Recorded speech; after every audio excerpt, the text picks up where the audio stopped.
This absolute beast of a gaming PC is experiencing the red triangle of death and getting a CPU fan speed detection error, so let's get it fixed. So typically a CPU fan speed detection error means that you don't have your CPU fan header plugged in, or possibly that the pump itself is bad, which was kind of my thought until I felt the pump where you can actually feel the pump running. Plus, if the pump wasn't working, the CPU temperatures would be way higher than 50 degrees Celsius in the BIOS. So then what exactly is going on here with this iCUE system? Well, I've seen this red triangle before, and if we look at iCUE, we'll notice that the cooler isn't showing up. And when I've seen that error before, it's always because of some kind of loose connection. So let's follow our iCUE Link cables over to the back of the system, where we'll see that we have our connection over to our iCUE Link hub that was working, but we also have one other cable here that's going behind this panel. So if we swing that out, we'll see that it's going into this little USB extender, or rather a splitter it looks like. So as a precautionary measure, let's go ahead and just reseat all these cables, like so, along with these top two. And when you look at that, the fans on the radiator now turn on,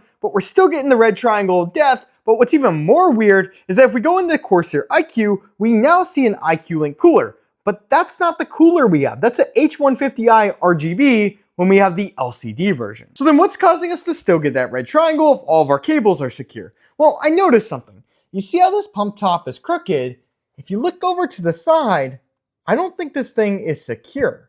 And as this is a removable part, we can actually remove the LCD panel and then go ahead and just reseat it, because this does use like a pogo pin design. Sometimes if those are just a little loose, you can get a bad connection causing that red triangle. So let's go ahead and just reinsert this, snapping it into place like so. And wouldn't you look at that, on the next restart, our LCD panel is now working and it's being recognized in iCUE. So what was happening here is that this pump top was just loose, which is causing those pogo pins to disconnect and give us that red triangle error, which honestly for a customer was probably the cheapest fix possible, because these iCUE AIOs are super expensive. So with the pump top and our fans all working and being recognized in Corsair's iCUE, let's go and get the system back over to our customer.